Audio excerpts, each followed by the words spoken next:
కడప నగరంలోని ఆల్వాస్పేట సర్కిల్ పేరును టిప్పు సుల్తాన్ సర్కిల్ గా మార్చే ప్రయత్నాలను విరమించుకోవాలని డిమాండ్ చేస్తూ ఈ రోజు బీజేపీ యువమోర్చా రాష్ట్ర కార్యదర్శి బొమ్మన విజయ్ ఆధ్వర్యంలో మున్సిపల్ కమిషనర్ ను కలిసి వినతి పత్రం అందజేయడం జరిగింది.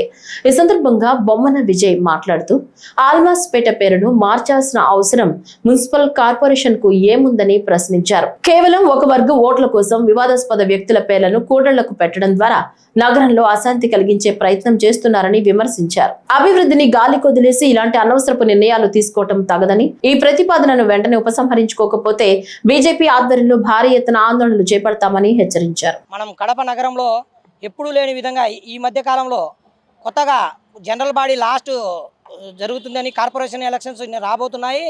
ఇక్కడ ఇంకా వైసీపీ వారు ఏదో పన్నాగం పండి ఇక్కడ కొత్తగా ఈ జనరల్ బాడీలో ఒక్కసారిగా కడప నగరంలోని అల్మాస్పేట్ సర్కిల్ను టిప్పు సుల్తాన్ అనే నామకరణం చేయాలనే ఆమోదం తెలిపారని మాకు లేటుగా తెలిసింది.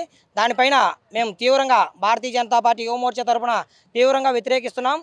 ఎందుకంటే టిప్పు సుల్తాన్ అనేటువంటి వాడు హిందూ ద్రోహి, హిందువుల మహిళల పైన హింసించి వారిని మానభంగాలు చేసి హిందూ దేవాలయాలను కానీ హిందువుల సంపదను కానీ కొల్లగొట్టినటువంటి టిప్పు సుల్తాన్ గారి పేరు, వాడు ఒక ద్రోహి అయినప్పటికీ కూడా కడప నగరంలో టిప్పు సుల్తాన్ పేరు ఎందుకు పెట్టాలనుకుంటున్నారో మాకైతే అర్థం కావట్లేదు. ప్రశాంతంగా ఉన్నటువంటి కడపను ఇప్పుడు మతాల మధ్య చిచ్చు పెట్టాలనే చూస్తున్నటువంటి పార్టీలకు మేము హెచ్చరిస్తున్నాం. మీ పదవీ కాలం అయిపోయినప్పటికీ కూడా మరోసారి మీరు ప్రజాస్వామ్యంలో గెలవాలనుకున్నా, లేదంటే ఓట్లు అడగాలడానికి వెళ్ళాలనుకున్నా మీరు ఖచ్చితంగా భంగపాటుకు గురవుతారు. మీరు ఏదైనా చేయాలనుకుంటే దాన్ని కడప నగర అభివృద్ధి కోసం చేయండి, అంతే తప్పక మతాల మధ్య చిచ్చు పెట్టేదానికి అటువంటి మతద్రోహిని ప్రేరేపించే పేర్లను పెట్టడాన్ని అయితే మేము భారతీయ జనతా పార్టీ యువమోర్చా తరఫున తీవ్రంగా వ్యతిరేకిస్తున్నాం. ఈరోజు కడప నగర కమిషనర్ గారిని కలిసాం.